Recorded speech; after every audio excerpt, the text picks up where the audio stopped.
바람이 어느 날 문득 불어오듯이 마음의 미움도 예고 없이 찾아옵니다.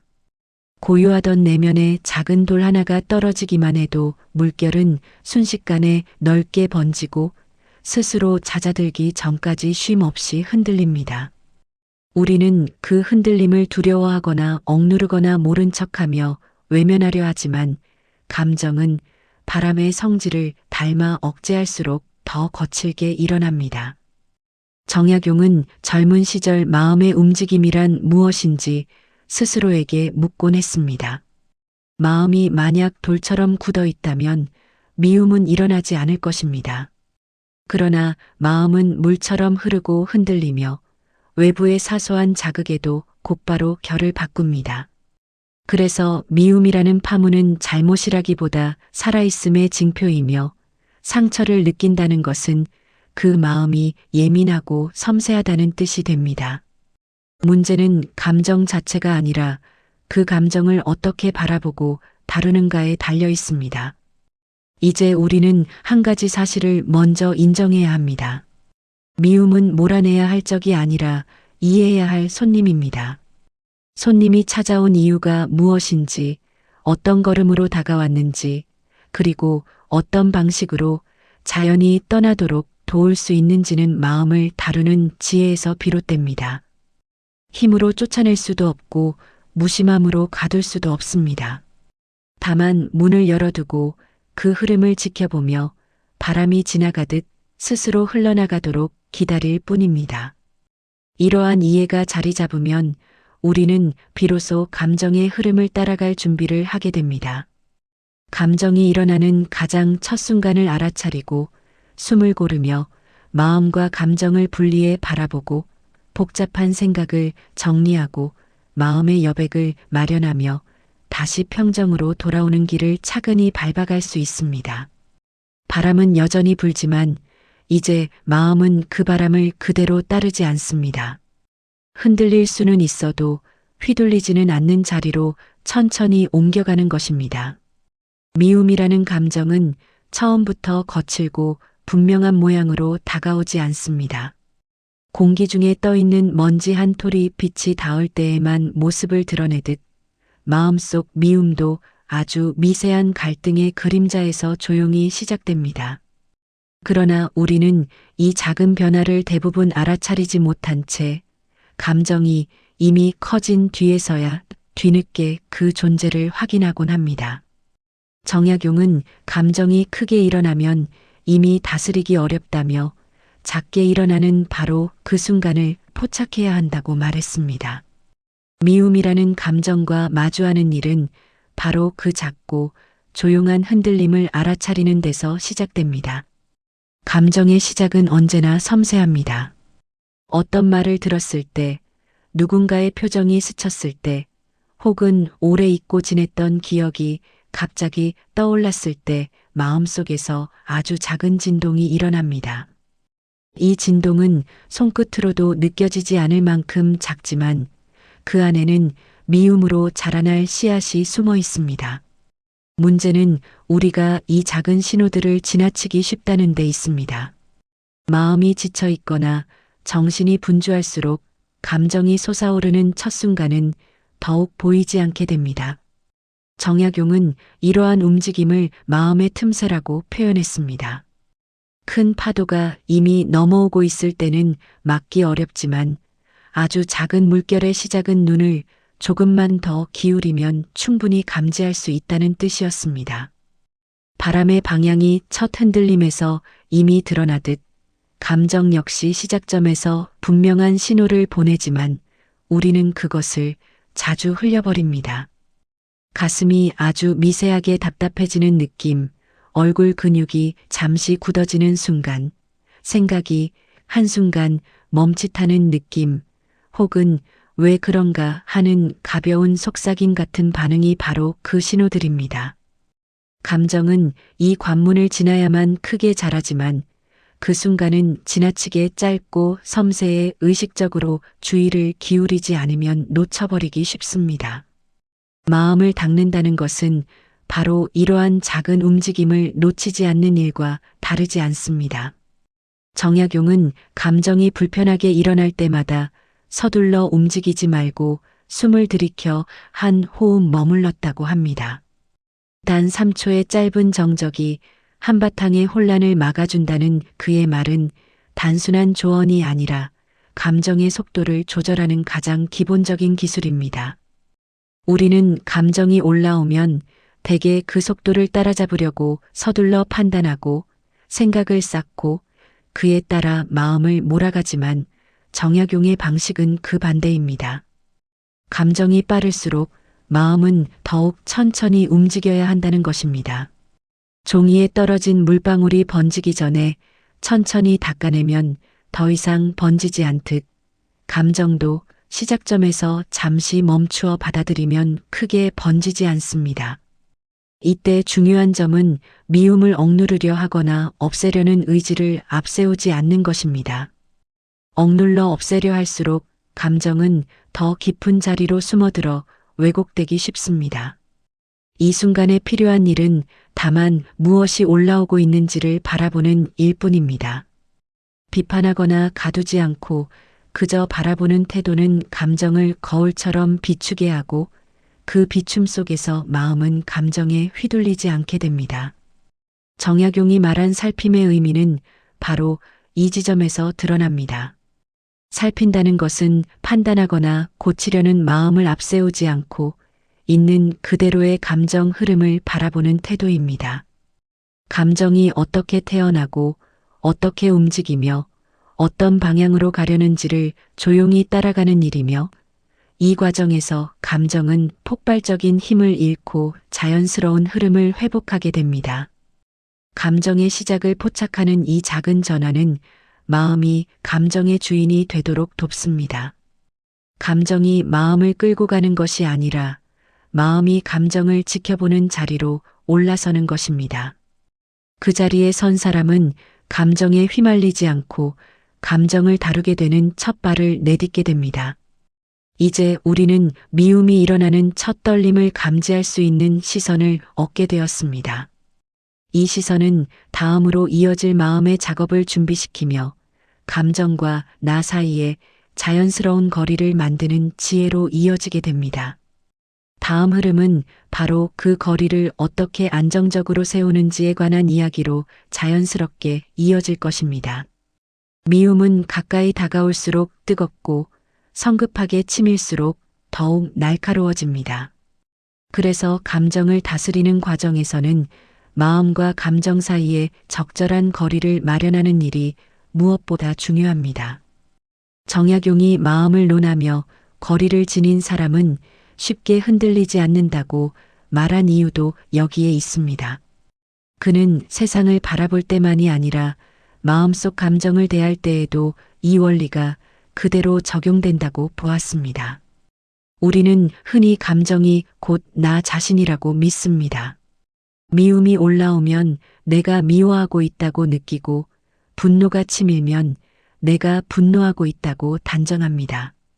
그러나 정약용은 마음의 작용을 하나의 현상처럼 바라보며 마음이 움직이는 것이지 내가 곧 마음은 아니라는 점을 분명히 했습니다. 이 말은 감정을 억누르라는 뜻이 아니라 감정이 우리가 전부가 아니라는 사실을 일깨워 줍니다. 감정이 스쳐 지나갈 때 그 중심으로 곧바로 들어가는 대신 한 걸음 뒤로 물러선다면 우리는 이미 그 감정을 절반은 다스린 셈이 됩니다. 거리를 만드는 일은 생각보다 섬세하지만 그 방법은 오히려 단순합니다. 정약용은 격한 생각이 일어날 때마다 숨을 짧게 멈추곤 했습니다. 한 호흡 정도의 짧은 시간이었지만 그 순간 마음은 감정의 흐름에서 벗어나 차분함을 되찾았습니다. 숨을 들이쉬고 잠시 머무는 이 간단한 멈춤은 감정이 크게 번지기 전에 방향을 바꿀 수 있는 귀중한 틈이 됩니다. 미움의 기운이 올라올 때 짧게 멈추는 행동만으로도 감정이 나를 끌어당기는 힘이 약해지고 마음은 감정의 속도에서 떨어져 나올 수 있습니다. 이는 억누르는 행위가 아니라 감정과 잠시 거리를 두어주는 시간이 됩니다. 정약용은 마음이 소란스러울 때 스스로에게 이 감정은 어디에서 왔는가라고 물었습니다. 이 질문을 던지는 순간 감정의 중심에서 벗어나 감정을 바라보는 자리에 서게 됩니다. 미움이 나를 휘두르는 상황이 감정을 관찰하는 상황으로 변하는 순간 감정과 나 사이는 자연스럽게 분리됩니다.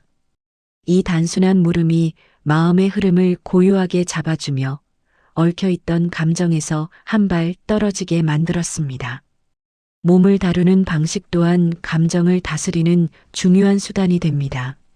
정약용은 몸이 바로 서면 마음도 바로 선다고 여겼습니다. 미움이 속에서 치밀어 오르면 어깨가 굳어지고 이마가 좁아지며 손끝에 힘이 들어가는 법입니다. 이때 어깨를 천천히 내리고 숨을 한번 부드럽게 내쉬며 손에 힘을 풀고 턱에 긴장을 내려놓으면 몸은 곧바로 반응합니다. 몸이 풀리면 마음도 따라 풀리기 마련이기에 이러한 작은 동작만으로도 마음과 감정 사이에 자연스러운 틈이 생깁니다. 감정에 이름을 붙여주는 일 또한 거리를 만드는데 큰 도움이 됩니다. 아직 크지 않은 순간에 스스로에게 지금 내 안에 작은 미움이 일고 있구나 하고 말하는 것만으로도 감정은 내가 아닌 하나의 현상으로 자리 잡습니다. 이는 감정을 억누르는 것이 아니라 감정이 나를 지배하는 상황에서 벗어나 감정을 바라보는 자리로 이동하게 하는 과정입니다. 감정이 현상으로 보이기 시작하면 그만큼 마음은 넓어지고 감정은 약해집니다. 정약용은 생각이 얽히면 먼저 나누어 가르라고 했습니다. 감정도 이와 같아서 미움이 치밀 때 마음속에 아주 단순한 선 하나를 그어보면 충분합니다. 나와 감정을 잇는 보이지 않는 선을 하나 그어두는 상상은 감정을 밀어내는 것이 아니라 감정의 자리를 정해주는 일입니다. 감정이 나와 뒤섞여 있을 때는 감정이 나를 끌고 가지만 선을 그어두는 순간 감정은 저기 있고 나는 여기 있다는 분리가 생깁니다. 이 분리가 생길 때 마음은 다시 판단력을 되찾고 감정은 마음을 흔들 힘을 잃습니다. 이처럼 마음과 감정 사이에 적당한 거리를 마련하는 일은 미움을 약화시키는 데에 매우 실질적이고 효과적인 방법입니다. 거리가 생긴 순간 마음은 비로소 스스로의 자리에 서게 되고 감정은 흐르는 현상으로 돌아갑니다. 그렇게 완만하게 떨어져 선 마음은 다음 단계로 자연스럽게 나아가며 감정의 뿌리를 더 깊이 들여다보려는 조용한 움직임을 시작하게 됩니다. 미움이 마음속에서 일어날 때 우리는 본능적으로 그 원인을 바깥에서 찾으려 합니다. 저 사람이 그랬기 때문이라고 말하고 그 일이 있었기 때문이라고 단정하며 그 말 때문에 상처받았다고 여깁니다. 그러나 정약용은 감정의 뿌리를 이야기할 때마다 마음속으로 방향을 돌리라고 말했습니다. 외부의 일이 움직였다고 하나 결국 움직인 것은 내 마음이라는 그의 말은 타인의 잘못을 부정하려는 것이 아니라 감정의 근원을 정확히 바라보라는 뜻이었습니다. 감정의 책임을 외부에만 두는 순간 우리는 감정에 대한 권한을 잃게 됩니다. 다르게 말하면 미움의 주도권을 바깥에 넘겨버리는 셈이 됩니다. 그러나 원인을 내 안에서 찾기 시작하는 순간 미움은 더 이상 나를 휘두르지 못합니다. 나는 감정을 해석하는 주체가 되고 감정은 나에게 설명을 요구하는 하나의 현상으로 바뀝니다. 이렇게 마음의 방향이 안쪽으로 돌아오면 미움의 시작점이 전혀 다른 모습으로 드러나기 시작합니다. 정약용은 감정의 출발을 이야기할 때 늘 기대라는 단어를 중요하게 다루었습니다. 기대가 어그러지면 마음이 요동하고 그 요동이 감정의 첫 자리라는 것입니다. 미움을 자세히 들여다보면 그 원인은 대개 타인의 행동이 아니라 내가 품고 있던 기대가 충족되지 않았다는 사실에서 비롯됩니다. 내가 바라던 만큼 배려받지 못했기 때문에 내가 생각한 방향과 다르게 행동했기 때문에, 내 해석과 다른 말투로 말을 건넸기 때문에, 그리고 내가 옳다고 믿은 기준과 맞지 않았기 때문에 마음은 흔들립니다. 결국 중요한 것은 타인의 행동이 아니라 내가 그것을 어떤 각도로 바라보았는가 하는 시선입니다. 정약용이 사유의 틀을 강조한 이유도 여기에 있습니다. 감정을 바로잡기 위해서는 먼저 나의 관점이 어떻게 형성되어 있었는지를 살펴야 합니다. 그렇게 뿌리를 비추어 보기만 해도 미움은 이미 절반 이상 잦아듭니다. 미움은 언제나 다른 감정을 덮고 있는 윗겹의 감정일 뿐 가장 깊은 곳에서 시작되는 감정은 아닙니다. 정약용은 미움 아래에는 늘 다른 감정이 눕는다고 말했습니다. 그 아래에는 상처받은 마음이나 두려움, 혹은 인정받고 싶은 마음이 자리하고 있는 경우가 많습니다. 누군가의 말에 미움이 일어났다면 그 말이 나에게 어떤 상처를 건드렸는지, 어떤 두려움을 밀어 올렸는지 살펴보아야 합니다.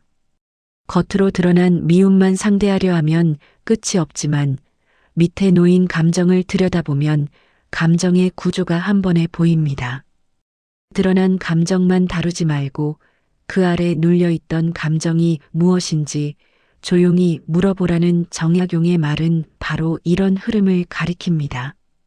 이 과정에서 가장 유효한 방법은 스스로에게 명확한 질문을 던지는 것입니다. 정약용의 사유는 늘 구체적이고 단정했습니다. 미움이 올라올 때 나는 무엇을 기대했는가? 그 기대는 실제로 가능한 것이었는가? 그 기대는 상대를 향한 것이었는가 아니면 나를 위한 것이었는가? 그리고 그 기대가 충족되지 않았을 때 나는 왜 상처받았는가라는 질문들이 마음의 어둠을 밝히는 등불이 됩니다. 이 질문들은 감정의 가지를 잘라내는 대신 뿌리를 직접 드러내는 작은 삽과 같습니다. 감정을 억누르거나 부정하지 않고 그 이면을 따라가다 보면 감정은 스스로 힘을 잃습니다. 정약용이 늘 핵심으로 들어가 감정의 근원을 밝혀내려 했던 이유도 이 때문입니다. 감정의 뿌리가 드러나는 순간 미움은 방향성을 잃습니다. 미움은 언제나 누군가를 향하고 무언가를 향할 때 자라지만 그 방향이 풀리는 순간 감정은 나에게로 되돌아옵니다. 돌아온 감정은 위협이 아니라 이해할 수 있는 대상이 됩니다. 이 과정은 결코 고통스러운 일이 아니라 오히려 가벼워지는 경험에 가깝습니다. 정약용은 마음이 제 뿌리를 찾으면 물처럼 맑아진다고 했습니다. 감정에 휘둘리던 자리가 사라지고 감정은 이제 방향을 잃은 물결처럼 잔잔해집니다.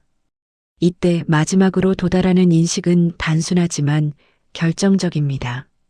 내가 느끼는 미움은 나의 일부가 아니라 내 마음이 일으킨 하나의 현상이라는 사실입니다. 이 인식은 감정을 억누르는 것이 아니라 감정과 나 사이의 확고한 주권을 돌려놓는 선언입니다. 감정을 나와 동일시하면 감정은 나를 휘두릅니다. 그러나 감정을 나와 분리하면 감정은 내가 해석하고 바라볼 수 있는 객체가 됩니다. 바로 이 전환이 감정 조절에서 가장 강력한 힘을 발휘합니다. 감정은 이해되는 순간 잦아듭니다. 특히 미움은 그 원인을 잘못 짚었을 때 가장 크게 자랍니다. 정약용은 감정을 적으로 삼지 않고 그 감정이 어디에서 왔는지를 조심스레 비추어 보며 마음을 지켰습니다. 그가 감정의 기원을 밝히는 데 집중한 이유는 감정이 흐트러지는 방식을 이해하면 그 감정은 이미 힘을 절반 잃게 되기 때문입니다. 그리고 남아있는 감정은 생각을 정리함으로써 자연스럽게 더 고요한 자리로 되돌아가게 됩니다. 이렇게 감정의 뿌리를 들여다본 뒤 마음은 다음 단계로 나아갈 준비를 갖추게 됩니다. 이제 남은 일은 생각의 혼탁을 정돈하여 남아있는 감정의 흐름을 더욱 부드럽게 만드는 과정으로 자연스럽게 이어집니다. 미움이라는 감정은 처음에는 한 점의 먼지처럼 작게 시작됩니다. 그 작은 흔들림은 금세 사라질 것처럼 보이지만 마음속에서 그것이 자라나는 데에는 반드시 어떤 연료가 필요합니다. 정약용이 생각의 흐름을 경계했던 이유도 여기에 있습니다. 그는 생각이 지나치면 감정이 흔들리고 감정이 흔들리면 마음이 혼탁해진다고 단호히 말했습니다. 결국 미움은 사건 자체에서 커지는 것이 아니라 그 사건을 둘러싼 생각이 이어지며 생겨나는 혼탁한 사유의 흐름에서 커집니다. 그래서 감정이 크게 번지기 전에 생각을 먼저 정리하는 일이 무엇보다 중요합니다. 마음이 흩어지면 감정도 방향을 잃고 요동치기 때문입니다. 정약용은 마음의 작용을 설명할 때 매우 현실적인 시선을 유지했습니다. 미움이 일어나는 순간부터 커지기까지의 과정은 순식간에 지나갑니다. 아주 작은 감정이 일어나고 이어 사건을 떠올리며 생각이 펼쳐지고 그 생각에 해석이 붙고 해석이 붙으며 감정은 더 커지고 커진 감정은 또 다른 생각을 불러오며 결국 감정은 마음 전체를 덮어버립니다. 그는 이러한 과정을 사유의 사슬이 스스로를 묶는 것이라고 표현했습니다. 이 흐름을 끊어내기 위해서는 감정을 억누르는 것이 아니라 생각의 꼬리를 잡아야 합니다. 생각을 바로잡으면 감정은 자연히 잦아들기 때문입니다. 이 흐름을 끊기 위해 정약용이 가장 먼저 던진 질문은 지금 내 생각은 사실인가 하는 물음이었습니다. 흐트러진 사유 속에서 우리는 확인되지 않은 해석을 사실처럼 취급하기 쉽습니다. 누군가의 행동이 나를 무시했다고 여기거나 분명히 나를 싫어한 것이라고 단정하거나 어떤 말이 나를 공격하기 위해 나온 것이라고 판단하는 순간 감정은 걷잡을 수 없어 커집니다. 하지만 이러한 판단의 대부분은 추측에 가깝습니다. 정약용은 사실과 해석을 분리하라고 말했습니다. 사실은 하나이고 해석은 수없이 많습니다. 해석을 멈추는 순간 감정은 크게 확장되지 않습니다. 정약용은 글을 다듬는 것처럼 마음을 다듬는 방식으로 사유를 정리했습니다. 그는 글이 길어지면 줄이고 뜻이 모호하면 명확히 하며 필요 없는 문장은 과감히 삭제했습니다. 마음속 문장을 고치는 일도 마찬가지였습니다. 떠오른 생각을 그대로 적어보고 그 안에서 불필요한 해석을 제거하고 사실만 남기며 감정을 키우던 문장을 덜어내는 방식으로 혼탁해진 마음을 정제했습니다. 생각이 정제되면 마음은 자연히 고요해진다는 그의 말은 결코 비유가 아니었습니다. 정약용이 감정보다 생각을 먼저 다루었던 이유도 분명합니다. 감정은 물결이고 생각은 바람입니다. 바람이 거세면 물결은 크게 흔들리고 바람이 잦아들면 물결도 자연히 고요해집니다. 그는 감정이 흔들릴 때 감정 자체를 건드리지 않고 그 감정을 움직이게 한 생각의 바람을 먼저 살폈습니다. 바람을 잠재우는 순간 물결은 더 이상 요동치지 않습니다. 이것이 미움을 다루는 그의 가장 본질적인 방식이었습니다. 그러나 때로는 생각이 계속 이어지며 스스로의 늪을 만드는 경우도 있습니다. 정약용은 이를 사유의 늪이라 불렀습니다. 늪은 더 많이 움직일수록 더 깊이 빠져드는 곳입니다. 이런 순간에는 생각을 더 이어가려 하지 말고 멈추어야 합니다. 생각이 뜻을 잃으면 멈추라는 그의 말은 단순한 조언이 아니라 감정의 원천을 차단하는 적극적인 보호였습니다. 필요 없는 생각을 끊는 용기가 감정을 더 크게 키우지 않도록 막아주는 것입니다. 정약용은 생각을 바꾸면 감정은 자연히 따라온다고 말했습니다. 길을 바꾸면 발걸음이 달라지듯 생각의 방향을 조금만 바꾸어도 감정은 전혀 다른 흐름을 보입니다. 미움이 잦아드는 것은 기적이 아니라 사유가 정리될 때 따라오는 자연스러운 변화입니다.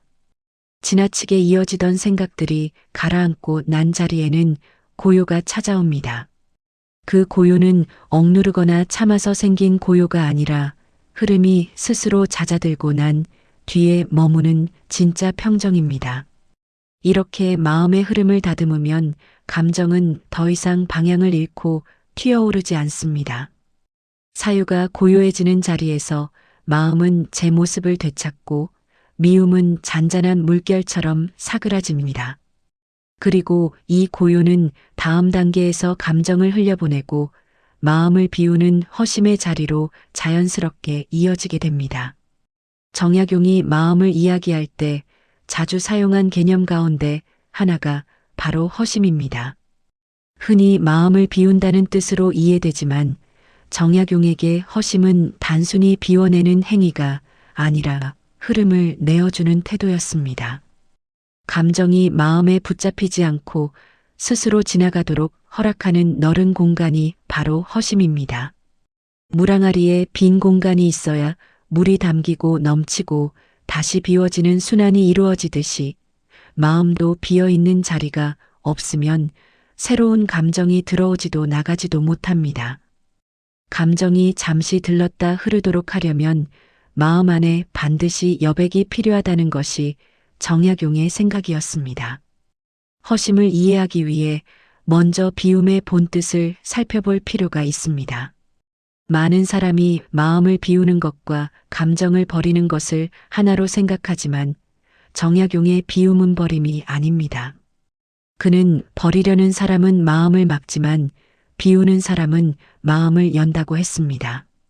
미움을 없애려고 힘을 주면 마음은 오히려 그 감정을 더 단단히 붙듭니다. 그러나 미움을 그대로 두고 지나가게 허락하면 마음은 자연스럽게 부드러워지고 감정은 스스로 약해집니다. 여기서 말하는 비움은 감정을 제거하는 것이 아니라 감정이 머물지 않도록 길을 열어주는 일에 가깝습니다. 감정이 약해지는 과정에서 가장 중요한 원리는 억누르지 않는 것입니다. 감정은 억누를수록 힘을 얻고 흘러가도록 두면 약해집니다. 정약용이 멈추어 살피고 흐르도록 놓아두라고 말한 것도 이 때문입니다. 감정이 올라오는 것을 허락하되 그 흐름에 끼어들지 않고 일어났다가 사라지는 과정을 방해하지 않는 태도는 감정을 갈등의 대상이 아니라 자연의 현상처럼 바라보게 합니다. 비가 오면 그치고 바람이 불면 멎는 것처럼 마음도 일어나고 사라지는 흐름이 있습니다. 미움 역시 억지로 멈추게 할 수는 없지만 흐르는 과정을 허용하면 감정은 결국 약해지고 맑아집니다. 허심의 첫 단계는 감정의 중심에서 한 발 물러서는 일입니다. 미움이 가슴속에 가득 찰 때 우리는 흔히 그 한가운데서 감정이 나를 뒤덮고 있다고 느낍니다. 그러나 허심은 그 중심에서 천천히 뒤로 물러나는 상상에서 시작됩니다. 감정이 한가운데 있다면 나는 그 자리에서 한두 걸음 떨어져 서 있는 모습을 그려봅니다. 단순한 이미지에 불과하지만 그 순간 감정은 내가 서 있는 자리에서 조금 밀려나고 마음은 감정으로부터 분리된 위치를 얻게 됩니다. 비움은 크고 장엄한 수행이 아니라 이렇게 작은 물러섬에서 시작됩니다. 감정이 오래 머무르는 이유는 감정 자체보다 감정과 생각이 얽혀 있기 때문입니다. 정약용은 이런 얽힘을 매듭이라고 불렀습니다.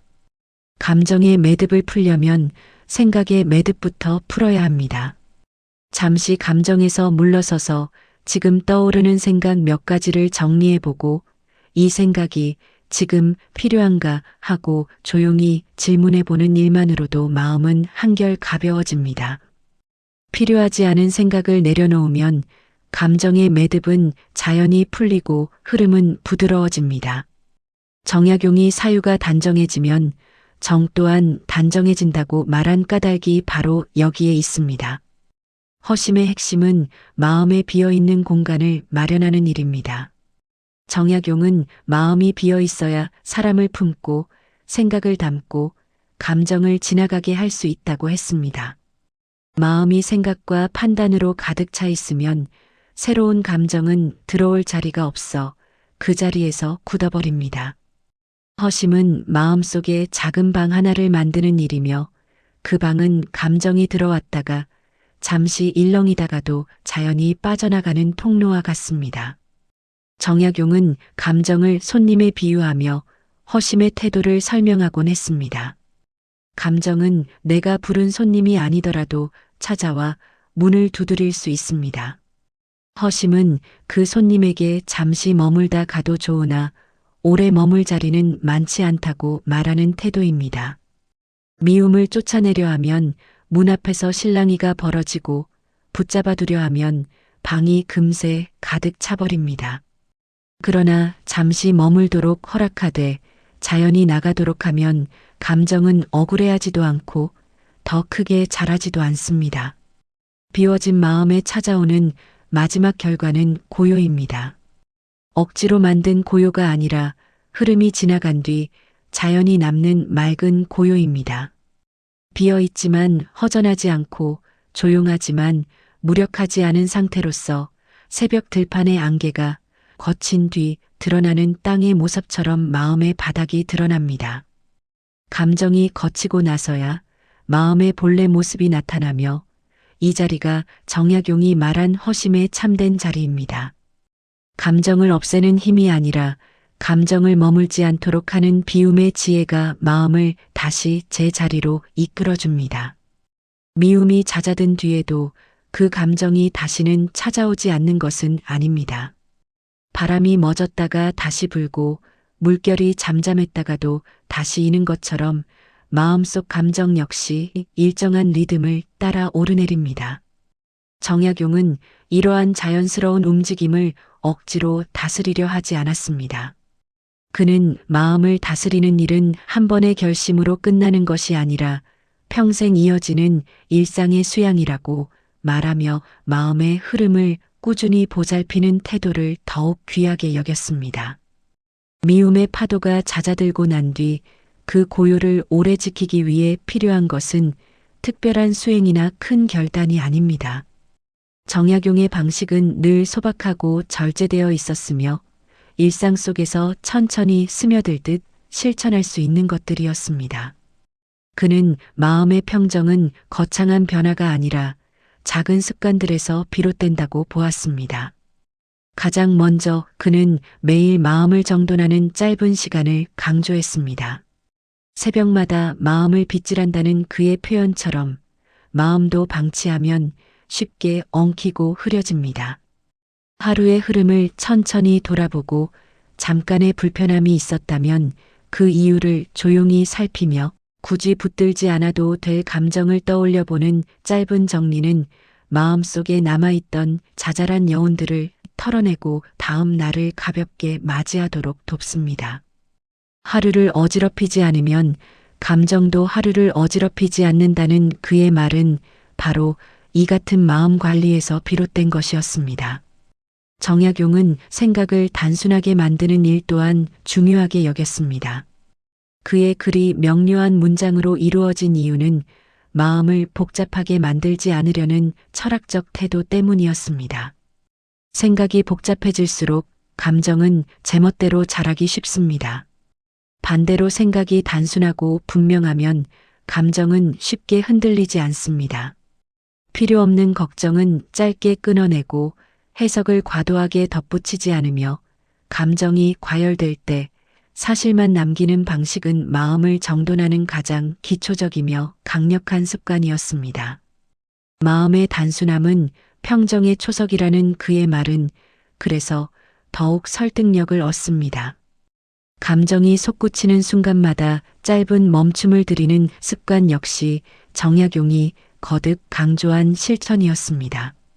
마음이 갑자기 뜨거워지거나 생각이 빠르게 질주할 때 혹은 누군가의 말에 가슴이 답답해지는 순간 그는 서둘러 반응하지 말고 숨을 들이마신 뒤 잠시 멈추라고 조언했습니다.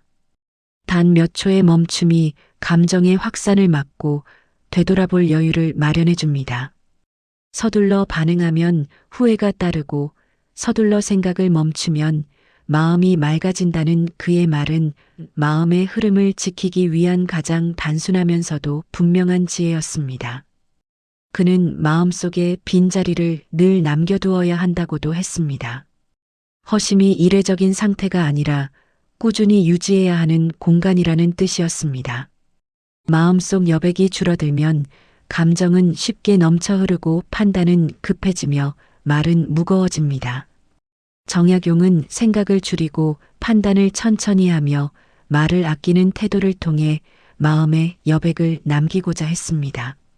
여백이 있어야 감정이 들어오더라도 머무르지 않고 지나갈 수 있습니다. 여백은 감정을 흘려보내는 통로이자 마음을 보호하는 완충지대였습니다. 정약용은 다시 찾아오는 감정을 두려워하지 않았습니다. 마음은 움직이는 것이지 움직임이 잘못이 아니라는 그의 말처럼 감정의 재방문은 자연스러운 흐름일 뿐입니다.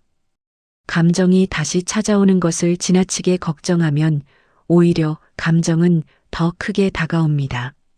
그러나 그 흐름을 알고 있고 다루는 법을 알고 있다면 감정은 더 이상 위협이 되지 않습니다.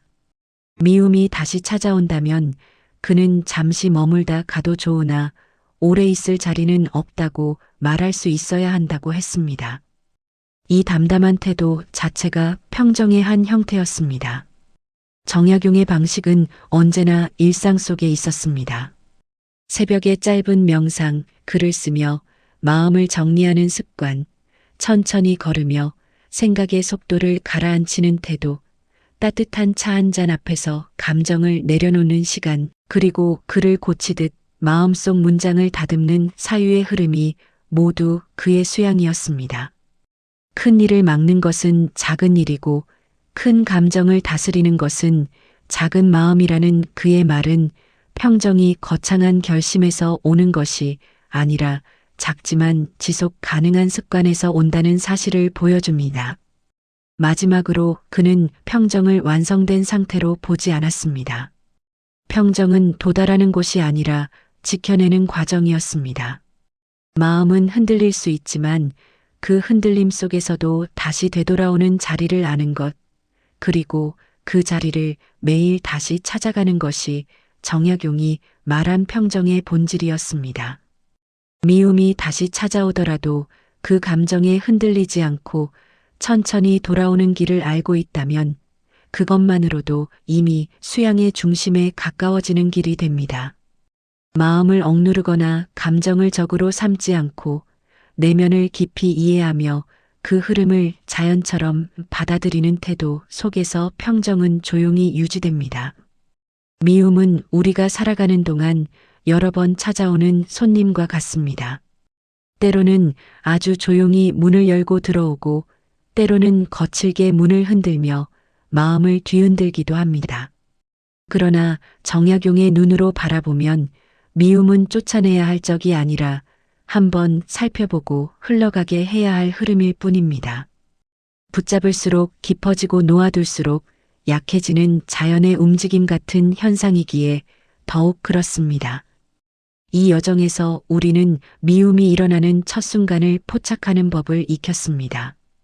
마음이 움직이는 작은 진동을 알아채고 감정과 나 사이에 조용한 거리를 두는 숨결을 배웠습니다. 생각이 감정을 키우는 방식을 살펴보고 그 생각을 가다듬어 마음을 정리하는 기술도 익혔습니다. 또한 허심을 통해 감정이 머물지 않고 지나가도록 비워두는 지혜를 알게 되었으며 마지막으로 미움 이후의 마음을 오래 지키는 작은 습관들을 마음속에 새겨두었습니다. 이 모든 과정은 미움을 이겨내기 위한 싸움이 아니라 미움의 흐름을 이해하며 나를 지켜내는 법을 배우는 여정이었습니다. 정약용이 말한 평정은 아주 특별한 경지를 가리키지 않습니다. 그는 평정을 마음이 흔들릴 때마다 다시 돌아오는 자리라고 설명했습니다. 흔들리지 않는 마음이 아니라 흔들린 뒤 돌아갈 길을 알고 있는 마음이 바로 평정이라는 뜻입니다. 이 말 속에는 마음이 일어나는 자연스러운 움직임을 부정하지 않으려는 그의 깊은 시선이 담겨 있습니다. 미움이 다시 찾아올까요? 물론입니다. 그러나 이제 그 미움은 예전처럼 마음 깊은 곳을 뒤흔드는 고비가 되지 못할 것입니다. 당신은 이미 감정의 첫 떨림을 알아차리는 눈을 가졌고 감정과 거리를 두는 숨의 여유를 익혔으며 생각을 고르고 사유를 정돈하는 힘을 키웠습니다. 무엇보다 감정을 비워 흘려보내는 마음의 공간을 마련해 두었습니다. 그래서 미움이 찾아오더라도 당신은 조용히 말할 수 있을 것입니다. 나는 이 흐름을 알고 있습니다. 감정은 지나가고 나는 다시 고요로 돌아갈 것입니다. 정약용의 철학은 결국 마음이 나를 해치지 않도록 나 자신을 잘 돌보는 데에 있습니다. 감정을 억누르지도 부정하지도 않고 자연의 움직임처럼 살피고 놓아두며 다시 정돈하는 태도 속에서 마음의 평정이 자랍니다. 감정은 끊어내는 것이 아니라 이해하며 흘려보낼 때 비로소 가벼워집니다. 이 긴 여정을 함께 걸어오신 당신에게 정약용의 마지막 문장을 조용히 건넵니다. 마음이 잦아든 곳이 곧 도의 자리입니다. 이제 당신의 마음도 그 잔잔한 자리 위에 천천히 머물고 있을 것입니다.